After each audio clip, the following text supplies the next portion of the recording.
From the Homestead Studios in Santa Clarita, California, it's just the Tip-Sters with Melissa Morgan.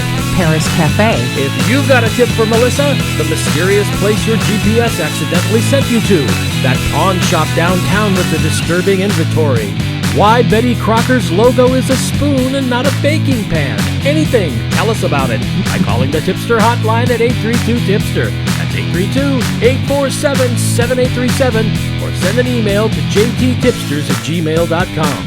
And now here's your host, fixated on the truth and her new seahorse unicorn stockings, Melissa Morgan. More cowbell. Well, my darling, they're actually socks, not stockings. I thought the stockings and socks were the same thing. I think if this were 1871, yeah, but it's not. It's always 1871 in my mind. In your brain, yes. Yeah, no, they're socks. Okay. Stockings tend to be a thinner, more nylon material. These are 100% cotton socks that my beloved mother-in-law, Rita Humphreys, Mark's mother, gave me when we had lunch all together on Thursday. And they're purple. They're purple. They match my nail polish. And they're unicorns. And they have seahorse unicorns. Yeah. I've never seen anything like them. They're like completely magnificent. And so they're kind of cute. No, they're beautiful, but they're socks, darling, not stockings. They're 100% cotton. All right. You know, stockings are, you're like Dickinsonian. You're Charles Dickens or something. Yeah. Putting on my stockings and my stockings garters, and henceforth I shall go. I shall go forth. Yeah, get the hell out. Okay. Go forth and get the hell out. Yeah, okay. So Paris Cafe. Before I mention actually Betty Crocker, Paris Cafe is the flavor scent. Sorry, not flavor. That would mean we eat it. Scent of Mark Humphreys, producer Mark, his favorite candle. Oh, it smells so good. So we got a lovely email from the beautiful tipster Janine in Indiana who said, I'm listening to an episode where you're discussing your love of Paris Cafe. You might also like this, and sent me a picture of whipped coffee. Now, I had purchased... Ooh. No, you don't like that one. Oh. I had purchased that one. Oh. And thinking we would both love it. And it does not have, I don't know a whole lot about the candle lingo, but it does not have a very strong throw, which means the amount of scent that travels throughout like the room. Oh, okay. It's not very strong. It's not very strongly scented. Whipped coffee is a delicious scent, but you pretty much have to be right on top of it. Whereas Paris Cafe, and producer Mark doesn't have a very strongly developed sense of smell, but when I would burn that, explain what would happen when you'd walk in the room. Oh, I would just be overcome with the smell of like I'd flash back to playing coffee houses when I played music. I just smelled like a coffee house. Exactly. It smells exactly like a coffee house. So here's what kind of weirdos we are. We have a fairly large bedroom. The master bedroom in our home is pretty large. It has a master retreat, which is where my vanity is set up, and some bookshelves. It's a big ass bedroom. It has a vaulted ceiling, so it's a big space. On one side of the bedroom, I burn Paris Cafe almost all the time for producer Mark, and on the other side of the bedroom, I burn different candles that I enjoy that smell like food. Like right now, we have like a pumpkin so something marshmallow. Yeah. Okay. And the one last week was like banana pound cake or something. So I know I like things that smell like food. Producer Mark likes things that smell like coffee. So our house is constantly smelling like a goddamn bakery. Yes. And I love it. When you walk in the house and she's burning that, it does smell like you're walking into a bakery. Totally. Yeah. And yet the one on my desk is vanilla birch. But it still smells... Do you have that many candles? I didn't even know that. Oh, shit. I shouldn't have said anything. You've got one on your desk, too? Yes. Wow. All right. You have not looked into the candle cabinet and the master retreat, have you? I have not. Because I've got a pretty good supply. I didn't know you had a candle cabinet. So, there you go. I mean, I guess I better look into this. God damn you, Deneen. It's your fault. You suggest the frickin' whipped coffee, and now he knows I've got 20 candles stocked up. Do you have any there in the podcast room with you? Yes. Oh, what do you got in there? Hold on, let me look. Is it burning right now? No. Oh, okay. Twisted peppermint. Okay. Yeah. All right. Well, it's in a unicorn candle holder. Oh, of obviously. course it is. Yeah. Yeah. So just so we are in separate rooms when we do this. We do not see each other. He's in the headquarters, and I'm in the podcast room. Right. She's in the studio, as it were, and then I'm in the it's a bedroom. In my office, which is another bedroom, which is looks like somebody threw a hand grenade into a Staples store, where I have all my with some great equipment though. With all file the folders and paper. Yeah. Mm-hmm. So anyway, okay. Well, you should. So don't go in the master retreat. Don't look in the candle cabinet. but here, in my own defense, I don't even know since I don't know that there which one is it is. cabinet. I'm probably not going to look. Okay, good. Yeah. In my own defense, Bath and Body Works has sales. Really? Oh, yes, they do. Good sales. I would never pay full price. Who pays $25 for a fucking candle? Oh, a lot of people. But then a lot of people don't. Most people probably don't have 6 or 7 candles in different locations in their house. So. Okay. Which is fine. I love the way the house smells. Okay. Also, in my defense, candle cabinet, I stole the idea because I just kept them stacked in different places. I stole the idea from Tipster Charlotte, who has a candle cabinet, and she still has Bath and Body Works candles from like last Christmas. And I do have to say I felt better because Tipster Charlotte is not a hoarder like I am. She has a very beautiful, like clean, classic home and beautiful kitchen, but she has a candle cabinet, and I think her daughter Fiona stocked her up on Bath and Body Works candles. Well, so she has about 10 or 15. You never know. I might have 20 or about more. The clean. Our house looks nice and clean and tidy too, but when you go into the garage, I don't know if you saw Charlotte's garage. So I haven't, but I'm going to guess she's not like me. She like. All of her makeup she carries in her purse. All of it? All of it. Oh. I couldn't do that. No, you would have to have lots of luggage, like those stand-up trunks that on wheels. You'd need a couple of those big, giant stand-up trunks. Yeah. So I'm a steamer trunks. Yeah. Not to be confused with a Cleveland steamer. And I'm sorry. I don't know why my mind has to go there, but I need help. The explicit label just went up on this episode. There it goes. And whose fault is that? I gotta click that little button. Tipster Charlotte and Tipster Deneen. It's both of their faults for blaming these goddamn candles. I don't think so. All right, it's my fault. All right, yeah. I just need to point the finger at others. Can I just do that? Yes. Okay, Betty Crocker, and this is also my fault. Why is her logo a spoon and not a crock? Well, that's a great... Thank you. That's a great question. Not a storage crock where you would keep flour and stuff. No, but a crock pot. Or a crock pot. But I was thinking these things called crocks are like ceramic things you can keep like, perishables, like even like coffee. Right. Back to the Paris Cafe. Right. Like on your counter, flour you got or sugar. Yeah, like sugar, salt, flour, baking powder, whatever. So why is Betty Crocker's logo not a crock? I don't know, but the spoon, I'll tell you what, that's a crock right there. It's a total crock. Yeah. It's like no one thought like... A spoon? Yeah, who's their like, media gurus, I their don't know, PR people? but it's been that logo since, before, before our parents were born. It must be McMahon and Tate are the people that came up with the spoon because they needed Endora in there to go like, why is your logo not a crock? You are welcome. Right, exactly.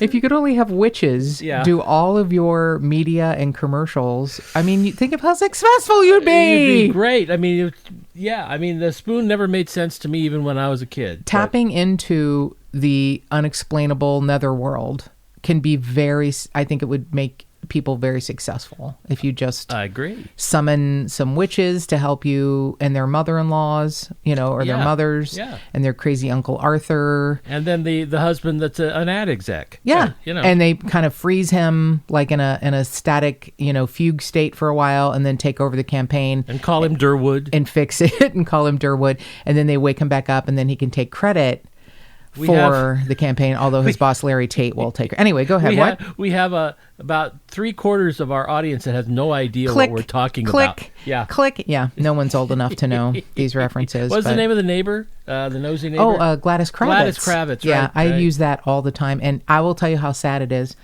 I wrote for a very short time for a comic who had was it a radio show or was it like a... It was a syndicated radio show. Okay.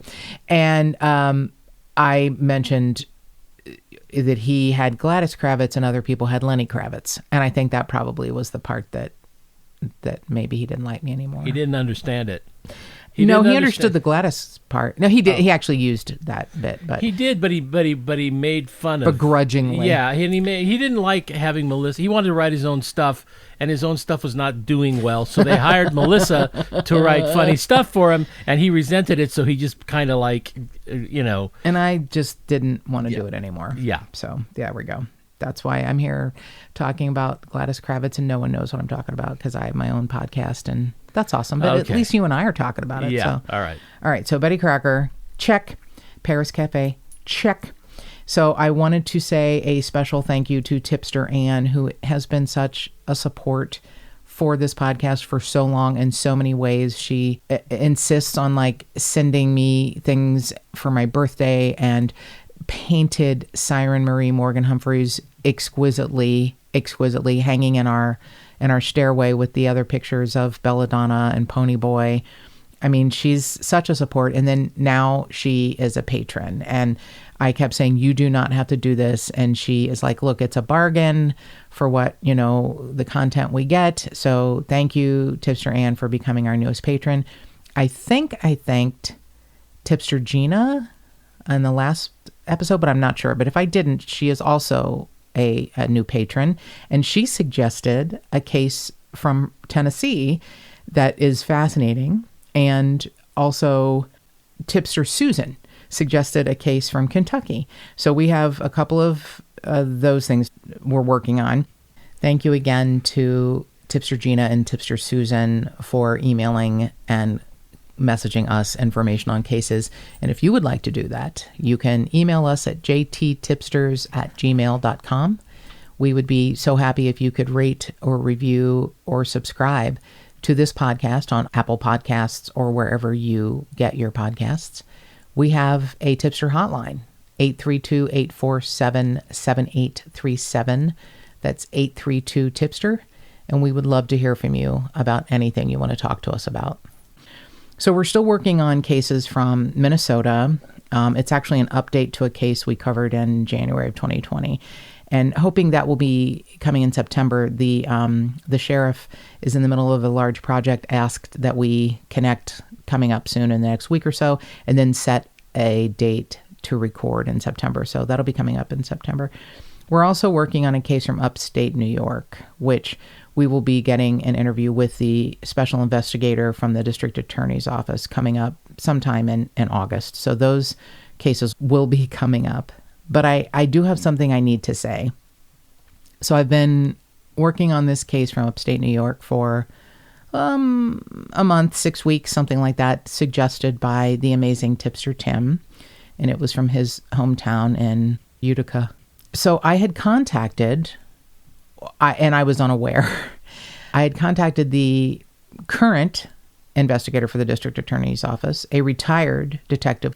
And this case is quite old. It's got a lot of fascinating twists and turns. But I had emailed people that had left their information that knew about the case. I was unaware that one of them had retired.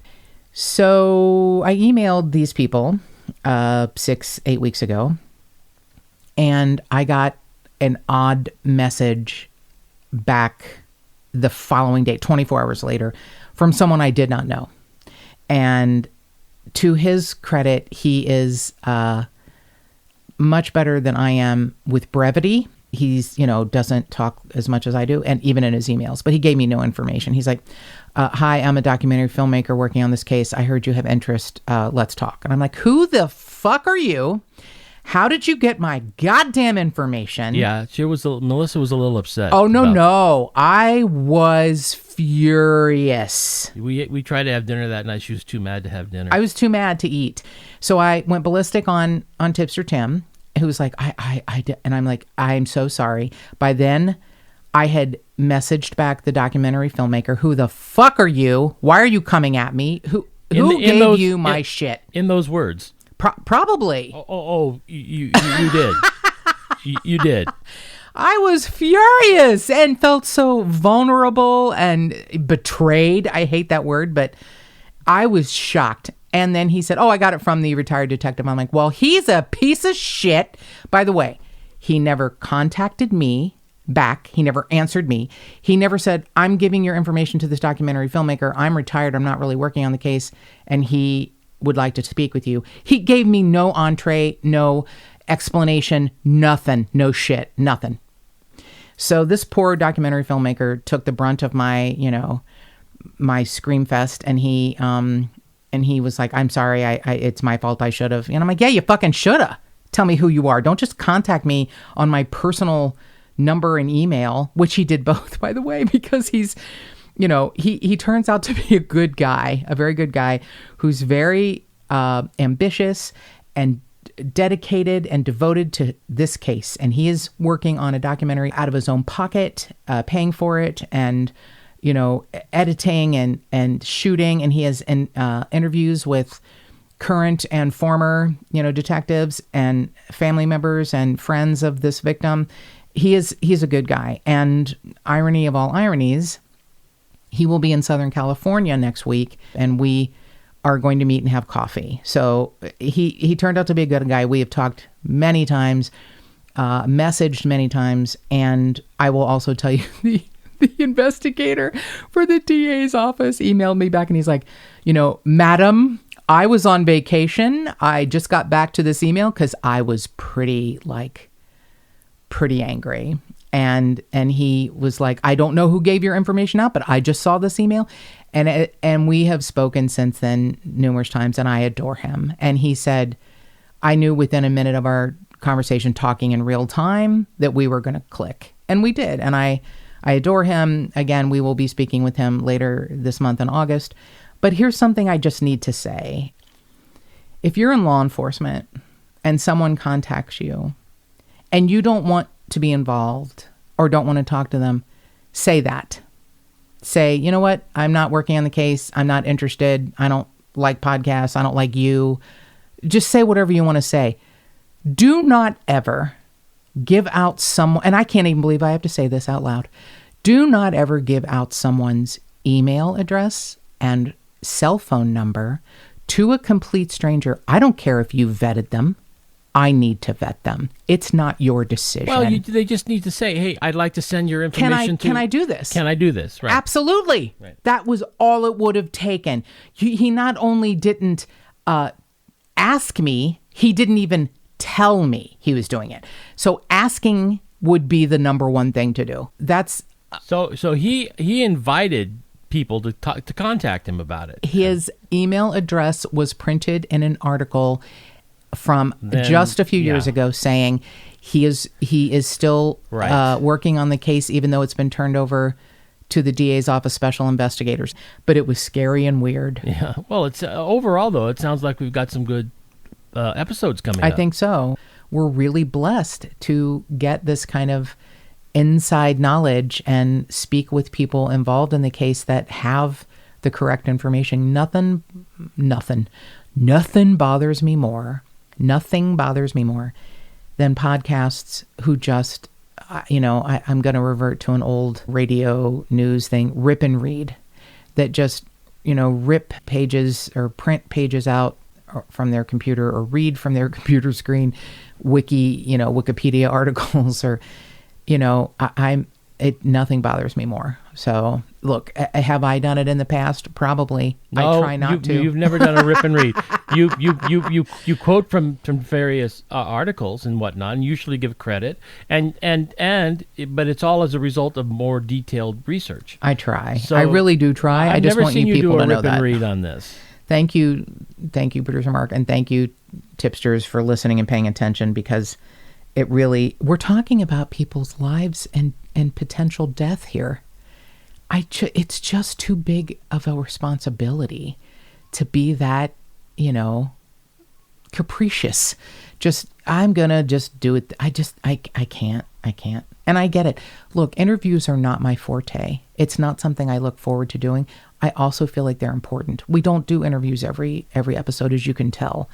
But, when we get the opportunity, when someone has something to say, we use that and are grateful, because there's nothing that replaces boots on the ground. As much as I love and give credit to journalists, there's nothing that replaces speaking with someone personally who has had personal experience investigating a case, knowing the person, the victim, the perpetrator, something. There's just nothing that replaces that. So this will be an update on the Randy Sellers case. It's almost the 41st anniversary of his disappearance, August 16th of 1980. With that being said, this episode is a little different than any episode we've ever done. The person we're interviewing is not an investigator. He is a private citizen, who I'm going to call Jeremy, who bought a farm in an effort, to grow something that, he was turning into a business. And people came at him from every direction. Well, Randy Sellers is buried on that farm. Those cops killed him and blah, blah. And he's like, what are you talking about? He wasn't even born. Yeah, who's Randy Sellers? Right. Now, he had heard the name and heard the case. He's a very aware citizen and, grew up in the area and knew, born and raised there and knew the story, but didn't know the whole story. And, it's somebody who, was murdered years before he was born. So it became almost, I'm just going to call it an obsession with him. I mean, I can't imagine owning a piece of property and knowing that what could be on your property could solve a 41-year-old unsolved homicide. Whoever did it. I mean, this kid, and I call him a kid, he's a grown man, but, younger than me, this kid is a force of nature. I don't know that I've met many people like him. He's funny and smart and quirky and weird and wonderful and awful all at once. He's a terrific weirdo.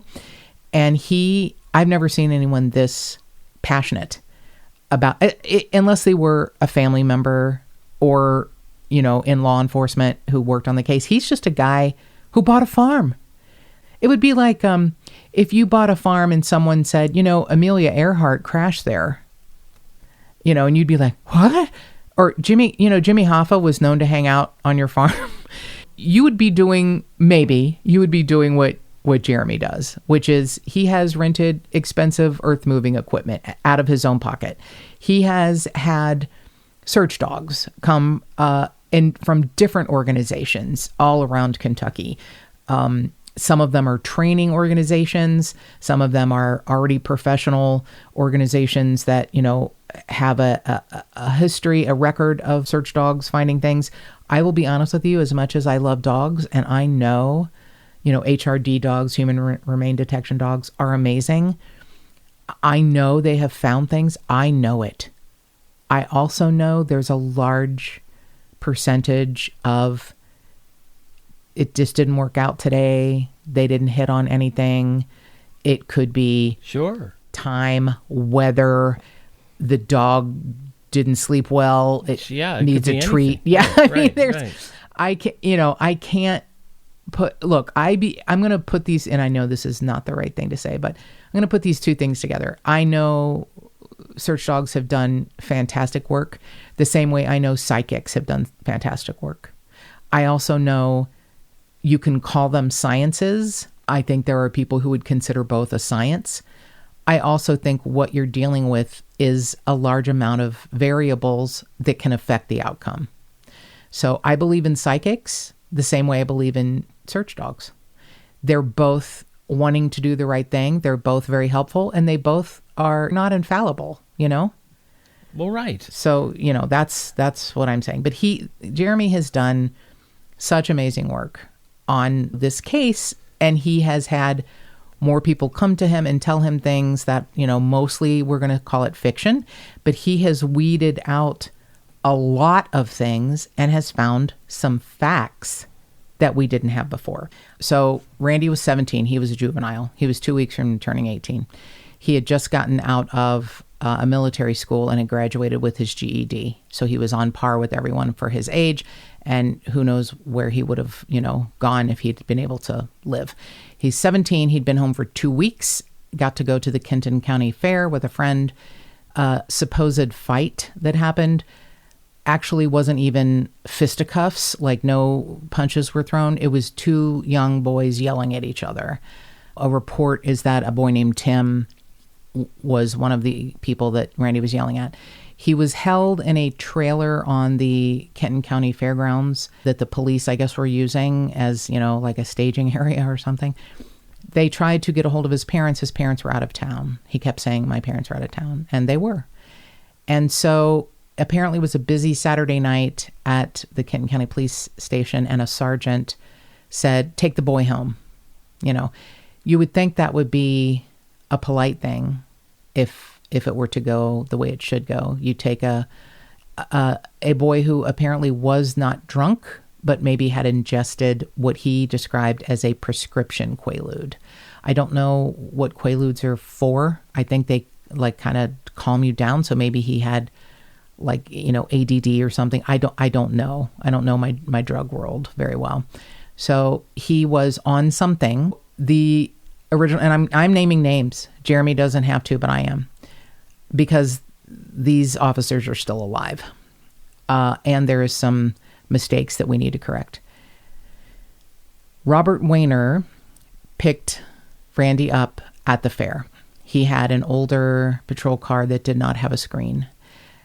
At one point, according to him, and I will be honest, his story has changed over the years. At one point, according to him, he was driving and Randy was in the back and came over the front seat and attempted to put him in a chokehold. And I'm not sure why, if you were being driven home, you would think you need to choke someone. There are theories that perhaps he wasn't driving Randy directly home, that when they got to a certain fork in the road, he took the wrong way and Randy got agitated because he thought, he's taking me either to jail or taking me somewhere else to hurt me. Just a theory. He said that Randy tried to climb over the seat, and he was younger and more fit, and he was able to push Randy off. That might be one of the only things he says that I feel is truthful, because Randy was a small individual. It was like 5'7", 5'8", weighed about 140 soaking wet. He wasn't a big boy. Yes, he liked things like martial arts. Doesn't mean he was, a big badass that was going to be able to, especially if he's on any sort of, medication prescribed or otherwise. It just didn't, he wasn't going to be a big fighter. He pulled over on 2 different roads. He gives 2 different descriptions, Conley Road and a different road somewhere near Klein Road, maybe, and radioed for backup. The only person available was Officer Jay Seyfried, also still alive, a resident of Illinois. Ironically, after Randy disappeared, he left 4 months later and moved to Illinois. Interesting. Does it mean anything? Maybe not. But I still find it very interesting, as he was the only officer in Kenton County who had a degree in criminal justice. He had gone to 2 different colleges. He'd gone to Thomas More and St. Xavier, I believe. 2 degrees in criminal justice. Got a job, Kenton County PD. 4 months later, he leaves. And he was pretty new on the force too, but the only officer with a degree. So he, in his report, shows up with a patrol car with a screen. Said Randy was looked like he was asleep in the back of Officer Weiner's car with his head back on the back seat. He said he smelled no alcohol on him, which would lend itself to him maybe being on, a pill or pills, plural, but not being drunk. He actually says in his report, I asked him if he was drunk, and he said no, he hadn't done any of that, but that he had taken a prescription Quaalude. So Randy was cogent enough to answer that question At least that's what the report from Officer Seyfried says. And then they say that they couldn't get Randy to give them his address, that he said at one point, I live at P.O. Box whatever, Morningview. Here's my date of birth. And then another one was, I live on Old DeCourcy. Well, he didn't. He lived on Vice's Trail, which is like kind of parallel to Old DeCourcy, sort of. And their statement is that they let him out of the car. He walked under the trestle and was never seen again, under the trestle that would lead him to Vice's Trail. And I got a tour when I was in Kentucky in June from Jeremy. And it was fascinating because I'm not very visual. I'm much more auditory, but seeing these places in person really brought it home to me. And it's chilling because it is still 41 years later, very rural and very weird, and could very easily hide a young man somewhere around there. Now, the theories are that there is another officer named Bill Stambaugh, and his name comes up again. And I need to correct something. Here's the part I need to correct. I was told by 2 tipsters that one of the people that helped to dispose of Randy's body, helped these officers, was an auxiliary fireman named Paul Fansteel. Now, apparently, Paul Fansteel, according to Jeremy, who's done a lot of research and is a local, Paul Fansteel is a mechanic who was not involved in this. What the confusion was from the tipsters is that Bill Stambaugh lived on Fansteel Road. And he lived at the end of the road. And there are rumors that, and I will tell you, I've read in a lot of other things too, and I believe that it's a shame that Paul Fansteel's name is Paul Fansteel. I don't know if the road is named after his family or, I mean, it's a pretty unusual name. But people have said he's buried under Paul Fansteel's outbuilding where concrete was poured shortly after Randy went missing. And it's not Paul Fansteel's property. It's Bill Stambaugh's property. Bill Stambaugh was a Kenton County police officer. He lived at the end of Fansteel Road. He has several outbuildings on his property. And again, this could just be more rumors, more conjecture about where Randy is. I will tell you that I can name you, and I won't name them, but 3 detectives at this time in different jurisdictions who all believe Randy is buried on this farm. This farm that Jeremy owns a third of, or maybe a little more than a third, it was several hundred acres, was previously owned by Russell England, who is deceased, who was at one point a Kentucky State police officer, Kentucky State trooper, and then became a Kenton County sheriff after he retired from that agency, and worked the rest of his days for the Kenton County Sheriff's Department, which I, honest to God, didn't even know there was a Kenton County Sheriff's Department. And I think they're trying to blend the two with the Kenton County PD, and I can't imagine who would win that fight because I don't know who I would trust. Maybe the Kenton County Sheriffs are amazing people, but I can tell you I don't have a lot of faith right now in the Kenton County Police Department at all. I really just don't. I try to have faith in the Kentucky State Police, and I think that they've shown that they do more, are more, care more than other agencies. So I'm going to hope that this lands somewhere where someone can hear it and help. And we're going to give, at the end of the episode, information on where you can go to report anything you know anonymously. If you want to leave your name, anything that you can do, we're going to give you 2 different outlets. One is a privately run Facebook page, and one is the Kentucky State Police. So without any more preamble, here is the interview with Jeremy. So we're really happy today to get to speak with a concerned citizen, Jeremy, and I have known him for about a year and a half, and we met under bizarre circumstances involving the Randy Sellers case, and we know the anniversary of Randy's disappearance is coming up. So welcome to the podcast, Jeremy. Thank you. So Jeremy and I met through another person, And when Jeremy called me, I remember distinctly about a year and a half ago having a very long, almost probably a 2-hour conversation about all of the things that Jeremy had been through. And he's been through more things since then. But I think Jeremy should explain why he's a concerned citizen, because it feels like he fell into I'm just going to call it a pile of shit and had no idea what was happening. So Jeremy, I'm going to let you explain when you bought the farm. Well, I was born and raised out here in the area. I wasn't even around when all this happened. I was born in the mid-'80s, but growing up as a child, I always heard of the local rumors of Randy Sellers and what happened. Over the years, there's been hundreds of different stories. And we ended up purchasing a piece of property in the spring of 2019, and it happens to be on Rich Road, which was close to where a lot of the rumors ended up. Now, how long after you had purchased the property did people start coming out of the woodwork at you, the locals? When did they start, hey, you know, this, right? I mean, when did that start happening? Within a couple weeks. It didn't take long. Right. What was the first rumor or person that came to you after you got the farm?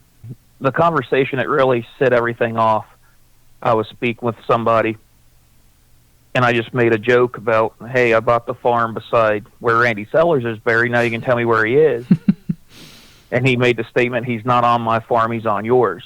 Ah. And I didn't quite understand what he meant by that. And he said that part of the farm was sold off and purchased by the gentleman that we bought our farm from. So after a couple weeks of research, I did find out that there was part of the farm switched hands. I'm going to say this, that when we first spoke, I at first thought, okay, this guy might be crazy. He is, you know, it's like you were like a Gatling gun and you just kept shooting information at me. And I was like, wait a minute, this is way too much, way too fast. But you, I'm just going to say this, have done more research into this case than I think, you know, veteran detectives. You know, you went to the land management office and, like you said, found out that the property had been sectioned off, and you knew who owned what, when, and where, and you began to think, oh my God, this piece of property I bought might actually be where they rumored to have buried Randy Sellers. I mean, I can't believe the amount of work you've done. Like, what was your first step? The first thing, I just got on the PVA and was tracking down the old property records. And I was able to find a deed, I believe it was 1986, when 10 acres of the farm changed hands. Now, there's a lot of details that we don't have to go into because it would be like a 10-hour podcast. But you had heard, you know, rumblings and rumors most of your life being a local concerned citizen, but then finding out that you bought a piece of property with, you know, no strings attached, not thinking anything odd could have happened there. And then you start hearing more rumors. And I will say, in the time that we've known each other, and Jeremy's like the little brother I never wanted, but he's always there. And he's extremely smart, and not just smart like book smart, but he's street smart, and he knows how to read people, and he knows who's bullshitting him, and yet he is like a veteran detective in that he wants to run down every lead, and he has been given some really crazy leads. So you started having people come at you from out of the woodwork. Hey, I hear Randy was killed this way and buried here. I hear Randy was killed this way and dumped in this well. I heard Randy was killed and buried in this piece of property in this section. And there is some credence to that, because we know in 2006 there was a dig in like a 90 by 60 foot area where Randy was supposed to have been apparently buried with a vehicle. So we know that some of these rumors were really run down by law enforcement, like really checked into. So, tell us about that section, that dig. Well, and that's where it gets interesting because they dug right on the fence line of the new fence. I've actually had a chance to speak with the detective that was in charge of that dig. And I don't know exactly where they got their information or how they came to dig where they did, but they were right on the fence line. Well, I can tell you that, and you're absolutely right. They came by that information by two detainees who were wanting to get some time shaved off of a sentence and said Randy Sellers is buried in a vehicle on this property in this area. And that detective is still on the job in a different locale, a different jurisdiction than what has... It's all very confusing, but there are two open files on Randy's case. One with the Kenton County Police Department, which ironically are the last people to have quote unquote seen Randy.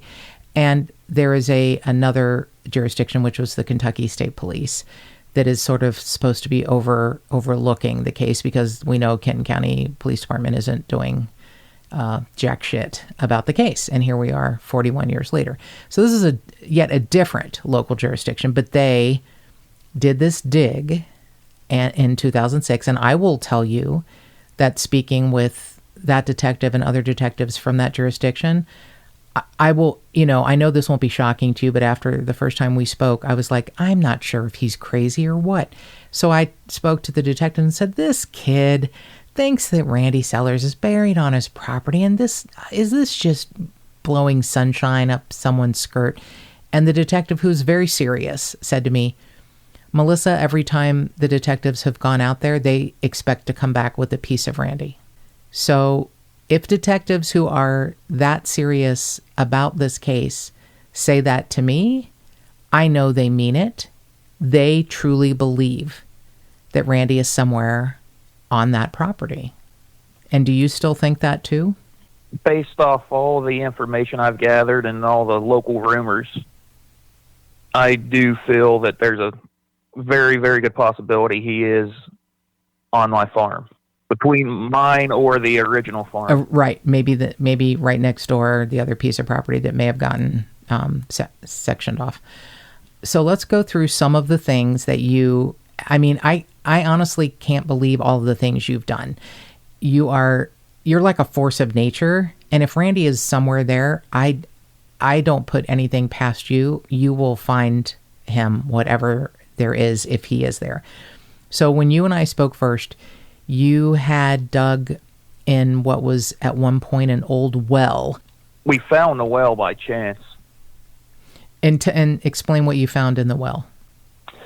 We started off up by the barns. The property has a few old barns.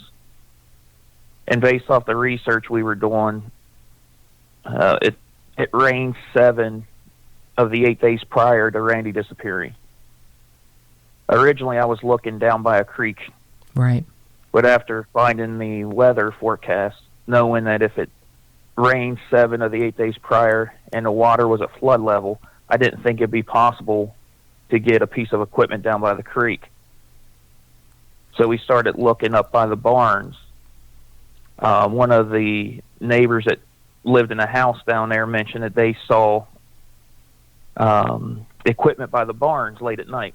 So as we were looking around the barn, I found a shallow hole, like a sinkhole, and I started checking it out. And, I found a rock. I was kicking a rock. I found another one. I ended up finding a whole circle of rocks. And from there, we started digging, and it turned out to be an old rock-laid cistern. And what was in the cistern? We dug for a couple of days. About the third day digging, we got down about 8 feet. And we found a double-barrel shotgun. It was just the barrel. There was no stock or anything left to it. We ended up finding a necklace. I believe it's a Saint Benedict charm. Right. And we did find several bones. He had several bottles. Yeah, several old bottles from, I believe you said, the 40s and 50s that they were tested by detectives. Yes, based off their research, I think they were, I believe he said 50s and 60s. Okay. And the bones turned out to be animal. Yes, they were given to Kenton County Police, and they sent them down to Frankfurt, and they said that they were not human. Right, they're not human. Correct me if I'm wrong, but after you found this, I'm going to call it a treasure trove, because who buries a gun? I mean, also I'm not really adept at weaponry, but you can explain to me. The barrel would be the important part for testing because that's where the striations and ammunition would come. Is that correct? Yes, but being an old double-barrel shotgun, I don't think you could test it if you wanted to. Okay. It doesn't have the grooves in the barrel. Okay. It's not like a pistol. All right. Okay. Thank you. All right. So, correct me if I'm wrong, but when you explained what you had found, the Kenton County Police Department said, "Why are you digging into this and why are you making trouble?" It wasn't exactly in that word, but they did kind of look at me like I was stupid. Right. It's interesting to me that a law enforcement agency that has had this hanging over their head for 41 years isn't a little more friendly to someone who owns property that has been rumored where, at least 2 of their officers have been rumored from minute 1 to be involved. And were involved because there were reports as to who picked Randy up. So I've had some people come at me and give me information. And so far, all I can say is a lot of it is just rumor and innuendo. But you found many reports and a lot of information. And at least 2 of the names we can definitively link to having seen, picked up, transported, knew what happened to Randy are Robert Weiner and Jay Seyfried. Is that correct? Yes, ma'am. That's what's in the police reports. Right. So we know that. I'll tell you what I heard, and we can match up stories to see if they connect. I was contacted by someone who said he was one of Randy's best friends, and he was with him at the Kenton County Fair, and that Randy got in trouble for a fight. I've heard a name because one of my theories was, and there are so many theories, that, maybe the person who he was in a scuffle with, and it wasn't even apparently like fists were thrown, it was more like yelling at each other, is someone named Tim. And I have no last name and I don't have any other information, but the name Tim has come up several times. It doesn't mean it's related. It doesn't mean there was someone named Tim he fought with, but just in case. So he was in a scuffle. The Kenton County Police were walking around the fair, I guess, patrolling, and they had a trailer on the property of the fair, and they put Randy in the trailer and attempted to reach his parents, which we're talking, 1980, so there weren't cell phones, and his parents were out of town. And they assumed a 17-year-old boy was drunk. That also may not be the story because Randy, it's also in a report that Randy said he had not been drinking, but he had ingested a Quaalude that was prescribed to him. So he may have been, a little bit off. So he's being held in the trailer at the Kenton County Fair, the police used trailer.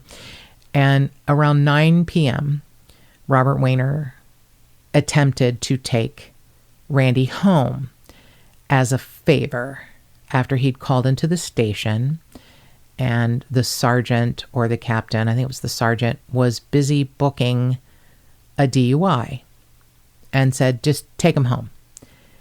And the story is that Randy, and the story has changed from the officer that originally transported him. At first, Randy wouldn't give him his address, and then Randy would give him his name and his date of birth. And then Randy said he lived on Old DeCourcy, which wasn't the truth. He lived on Vice's Trail.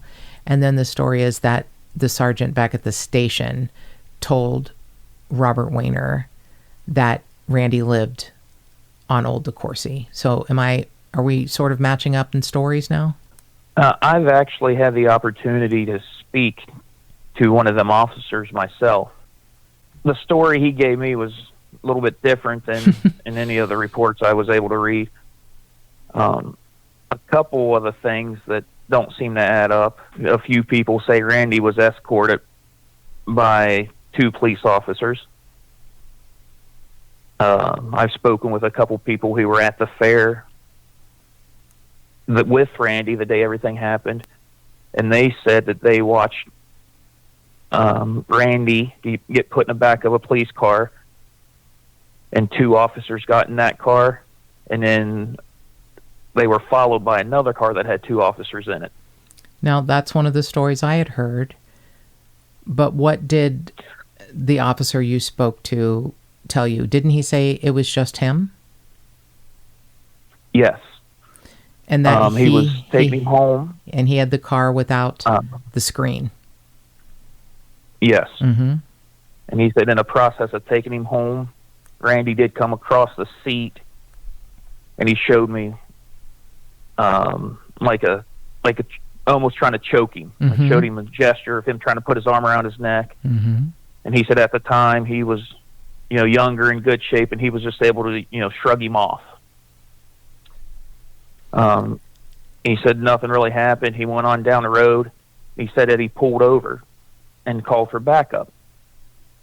Because Randy had been belligerent and because he said he didn't know where he lived in the original report. Yeah.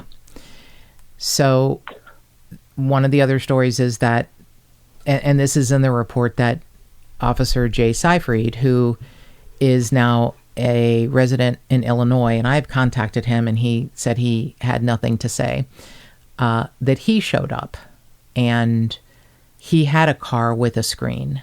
And in his report, he said there was no smell of alcohol on Randy's breath, but that he seemed out of it, and that his head was leaning back like he was asleep. Is that what you remember also? I didn't get any of that from the gentleman I spoke with. What he did tell me was where he pulled off was right beside Randy's house, probably within 200 yards from Randy's house. Now, didn't he also give you a secondary location? Didn't he change his story, or has he always had the same story with you? From what he told me, it's been the same story, but from what the police reports showed, they mentioned a different road. I believe the police report I saw mentioned that they pulled off on Conley Road. Right. And waited for backup. That's in the report. What road did this officer you spoke to say he pulled over on? It was actually Vice's Trail, right in front of Redmond's Winery. Okay. Which is not far from Randy's home, right? Maybe 200 yards. Right. So he's given a different story in an official report that's on file that we can read. And he gave you a story. Now, granted, it's 41 years later, but he gave you a different story. But said some things like, I should have known where he lived because I purchased a puppy from his father who used to breed German Shepherds. Yes. So he said that he called in. Captain Newton told him, take the boy home. His daddy sells the German Shepherds. Okay. Take him home as a favor. It's such a wonderful favor to do for a 17-year-old underage who you think is inebriated or intoxicated in some way, whose parents aren't home. It seems like a very kind favor to do, to leave a youth unattended at now 10 p.m. on a Saturday night, and you know his parents aren't home, and you just think he should be able to walk home under this trestle? That doesn't seem like really good police work to me. I mean, I know it wouldn't happen now. If you take custody of a juvenile, and he was a few weeks from turning 18, he was still a juvenile. If you take custody of a juvenile, I will tell you, I get very angry at law enforcement who say, things were different then, and that's what you did. I'm not buying that. If you speak to any of the middle-aged and older people out here, I mean, they will tell you that things were very, very different in the 80s. Yeah, I'm sure they were. Yeah, but from my understanding, they were the law, and I mean, they made the law. Well, I'm sure that's true. It's sad but true. So there are so many rumors that have come to Jeremy, and probably half the amount have come to me, but I know hardly a week goes by without someone calling or emailing Jeremy and telling him their story. Just to clear up a couple of things, Randy had worked at a church camp for a man named Wade Gibson, who didn't exactly insert himself into the investigation, but he was supposed to have driven Randy to the fair that night. Is that right, Jeremy? Yes.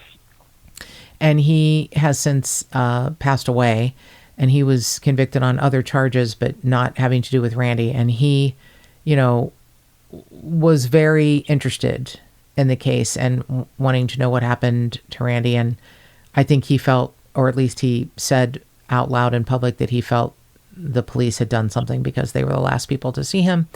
So as something that Jeremy had said, all of the rumors, and there are a lot, buried in a well, buried on the farm, put in a creek, fed to hogs, lots of rumors. But as Jeremy said, they all sort of point toward the farm that he owns, whether it's the part that he owns or the part that a neighbor owns. So are there 3 sections to the farm now? It was actually sold off, sectioned out, and it was probably 7 or 8 different parcels. Oh, wow. Okay. There's 3 main parts to it still. We have 98 acres. The neighbor has 66 acres, and then the Englands still own 15 acres. So let's get to that name. The name England, Russell England, and you gave me some information because I had read reports that that's where he had still owned part of the property where the dig in 2006 happened. That was actually said to me by Rex Palmer Sr., or whatever his name is, Big Rex. He said, well, they dug up Russell England's farm and didn't find anything.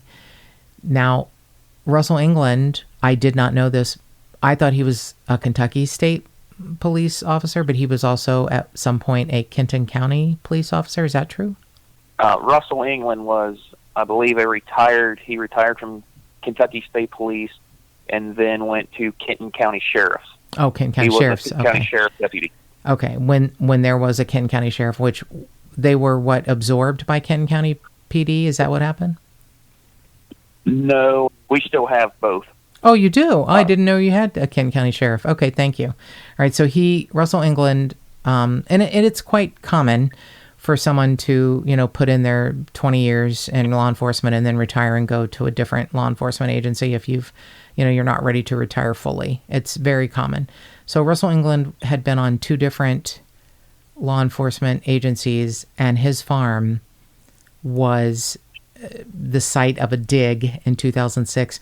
Why did that dig happen? Because of the 2 inmates who said he's buried on his farm? Why would they give any credence to 2 inmates who just wanted time shaved off? That's a very good question. I know in the reports you can read, they do mention 2 inmates. But when I spoke with a detective, he said it was a different story. He said that somebody was, I believe, hunting and saw a backhoe out in the middle of the field at dark. I've actually asked him about the 2 inmates, and he looked at me like I had 2 heads. Okay. So I don't know where that came from. However, I do have stuff saved in my phone where the news article said that 2 inmates said that there was a body on the farm. Well, I can tell you in my interview in February of 2019 with Brian Jones, who is the Kenton County detective who, has Randy's case, confirmed that 2 detainees had mentioned in 2006 that Randy had been buried on the England property along with a vehicle. Now, Jeremy, you've heard some rumors that neighbors had seen an actual vehicle that was taken out of the ground and hauled away, but you've also then had it confirmed by a detective who was there at the dig that didn't happen. Is that true? Yes, ma'am. So neighbors have fed into the rumor mill, and it's hard to find the truth sometimes in these rumors. And you have had more people come at you with rumors. So can you tell us some of the rumors that you've heard in the last, year and a half, 2 years? Absolutely. There's a lot of them. A lot of people say that he was buried in Snake Lake. At the time, that was a lake they were digging down there. It used to be an old hangout. Everybody used to go down there and fish. But there was equipment on the farm so they could dig the lake. I've heard that they had a few hogs on the farm, that they took him down there and they fed him to the hogs.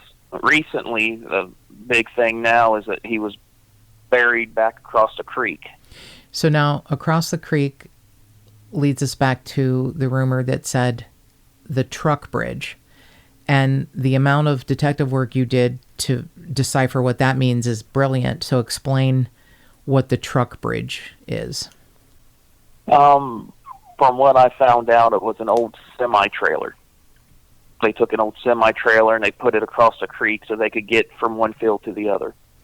So they could move heavy equipment across the creek, and this semi-trailer would hold up. That's pretty amazing, because someone said it to you in a very offhanded way, and I was like, what's a truck bridge? Why would a bridge only be for trucks? But it was a bridge made out of a truck. Yes. That's pretty fascinating stuff. And I've been lucky enough to be given a tour by you of some of the important parts of the story. Some of the parts of the property, Randy's home, some neighbors' homes, the trestle that they supposedly let Randy out and he walked underneath it and no one, they never saw him again.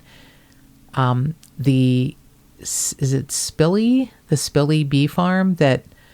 the old Visalia schoolhouse. Yeah. Yes. Used to be a school, elementary schoolhouse.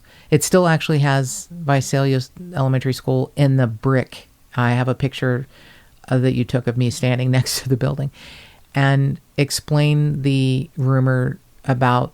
And I still feel like this was something that Kenton County PD used to shore up their involvement, to make it seem like they weren't involved. So explain about the kids that were supposed to have been sitting on the steps and saw everything happen. There was 3 young men, they said, that was sitting on the steps the night it all happened. I'm not familiar with their names. From what I've gathered, 2 of them are no longer with us. There's only 1 remaining. I don't know exactly what they said happened. I wasn't able to get that from anybody. It's in the police report that these 3 youths were sitting on the steps and saw the police let Randy out on one side of the trestle and then saw him exactly like... It sounds a little too scripted to me. It's exactly the story that the police said, that he walked underneath the trestle and then no one ever saw him again. And it's interesting that you have mentioned 2 are no longer with us, and there are rumors that those 2 of those 3 kids at the time died under mysterious circumstances. Yes. Which I understand why people want to keep their names out of this. If you feel like you're dealing with the police and they are not good police, and I know it's a different agency now, 41 years later, but still, I understand why people want to keep their names out. So just some of the theories. Wade Gibson could have done something, probably didn't. The young person who Randy was arguing with at the fair could have come and followed him home and finished the job and killed him and did. I find it difficult to believe that a young person who was, now that I've heard, not even like fists were thrown, but it was yelling at each other, would follow someone home and kill them and be enough of a criminal that they could hide his body and he never be found. So I find that kind of odd. The last people to have been with Randy were 2 police officers, both still alive, and one won't talk and one does talk, but his story has changed. Do you still believe that the police are involved and maybe more than these 2 officers know what truly happened? A lot of the stories lead back to 3 to 4 officers. And everybody says it was an accident. Right. They didn't intentionally mean to kill him. They went to teach him a lesson, and things got out of control. I believe that more than anything else I've ever heard. I believe that more than anything else I've ever heard. I also don't understand why they would panic and do something with him, hide him, because in 1980, it's not like 2021 where the police are automatically indicted for someone who dies in custody. If a young man is in custody, potentially with narcotics in his system, and he, I get it, the things we've heard and different versions, but all kind of the same, that he was hit with a nightstick or he was hit with a flashlight, he was hit in his temple, he came after the officer shrugged him off, but then later on took him out to teach him a lesson and he didn't survive. I've heard, and you may have heard this too, that they put a beating on him, is the way it's been posed to me so many times, and then left him in a ditch somewhere and came back when Wanda Cotton, his mother, reported him missing the next day.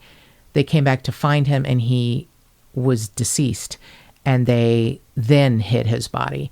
Do you think that's a possibility, or do you think everything happened on that night of August 16th? Do you think it all happened in a short period of time, or do you think there was even a delayed cover-up? From the stories that I put together, it sounded like it all happened the same night. Right. And I know this is just your opinion. I know you're not able to, give us facts, or if you were, this would be solved. But you have researched this case, and because of your property, so much more than anyone I've ever seen. And there's a lot of people in the area who know a lot about this case. But you have found facts like about the property line, about when pieces were sold, about where people worked at the time and what they did and why they may have been involved. And it's more than the 2 officers that are named. There have to be more people that know about this. There have to be more people that know about this. So we're going to give a Facebook page in the outro if people have stories. But tell me what you want to happen. What do you want to see happen, even if this is on your property? I would love for somebody to just come forward and tell us the whole truth. At this point, I would just love for closure for the family. I've actually had the pleasure to meet John and Wanda Cotton, and they seem like amazing people. I've talked to them a few different times, and I know they just want closure. They want to know what happened to their baby. At this point in time, I don't even know if justice really would be served. Right. If the people were involved at their age, they would probably never see it. Right. And we may not know. Yeah, we may not be there for that. But if we knew what happened to him, what truly happened, I think we can say he didn't slip and fall into the Licking River. That, was fully investigated.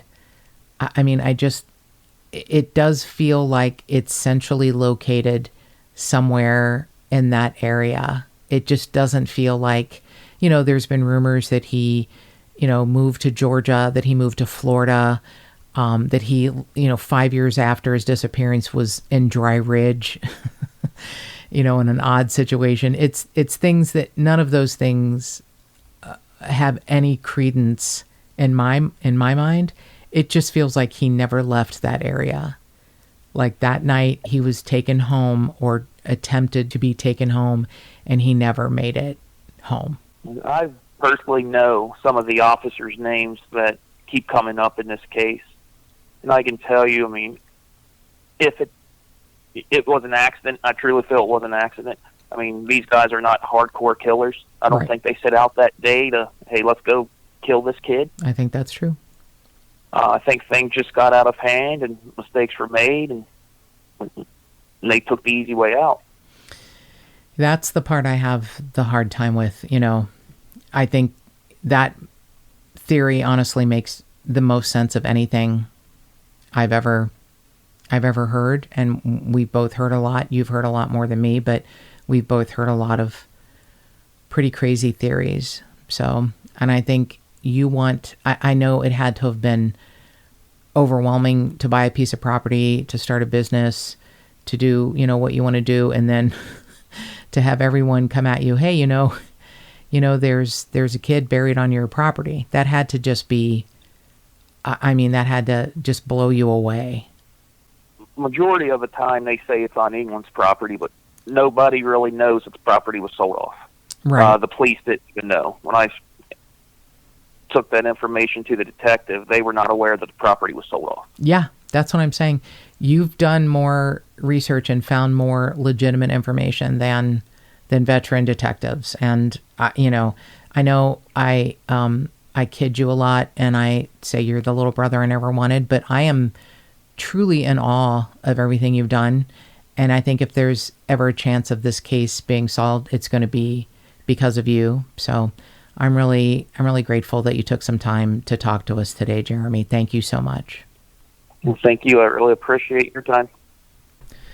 We really want to thank Jeremy for taking time out of his life to talk to us, because I know this case is very important to him. Obviously, he's very obsessed with helping to find closure for the family, and he is a very outgoing, gregarious, animated person. He was trying hard to be reserved in the interview and not name names. Right. He was that was not the Jeremy that I hear you talking to on the phone all the time. He's very he's passionate, a ball of fire. Of fire. But he was, I think, kind of intimidated by being on the podcast, and he was trying to be accurate. And you still got, I think, all of the information he has. It's just amazing.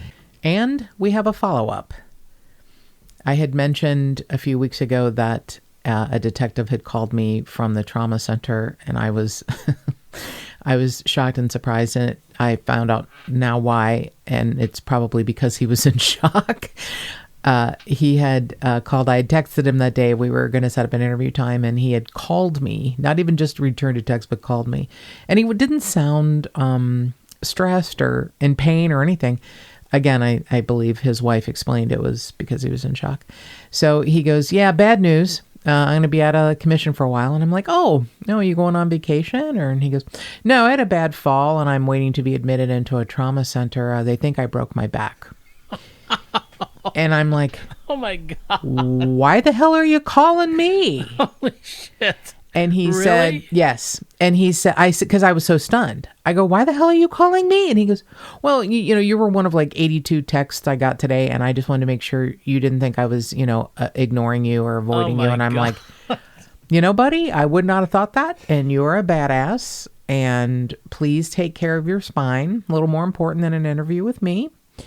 But I was stunned and shocked and appreciative that he cared enough to call. And then I found out later he had no recollection of us talking. Oh my God. So he texts me and says, I had a bad fall. And I go, I know.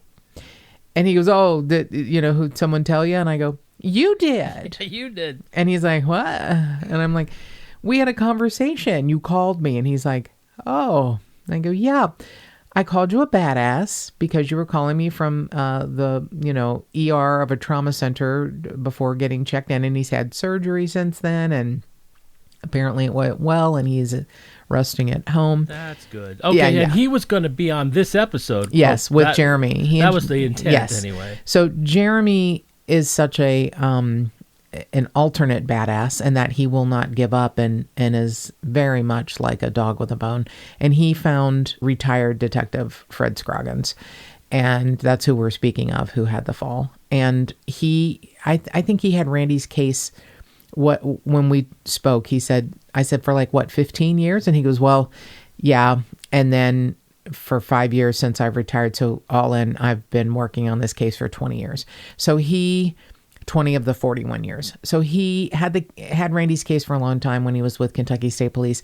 And he's one of the ones who really cares. And he has a lot of the more technical details that either Jeremy and I don't have, or that we wouldn't be privy to because we're not in law enforcement. So we will be speaking with retired Detective Fred Scroggins soon. So Jeremy is really the definition of a concerned citizen who just wants to see Wanda and John Cotton have some sort of, there's no such thing as closure. There's really no such thing as closure. It's never going to be closed. It's always going to be with them, but maybe a small amount of peace brought to their lives before they leave this earth. And they need to know what happened to their son. They may never know why, but they need to know what happened. And there are people still alive. There are absolutely people still alive that know what happened. And if you are one of them that has an idea, a thought, a theory, anything at all, please know you can call the Kentucky State Police at 502-782-1800. And there is a private Facebook page called Bring Randy Home, run by a private citizen that also wants to accept any information you have. And more cowbell. If you'd like to donate to this podcast, go to patreon.com/justthetipsters.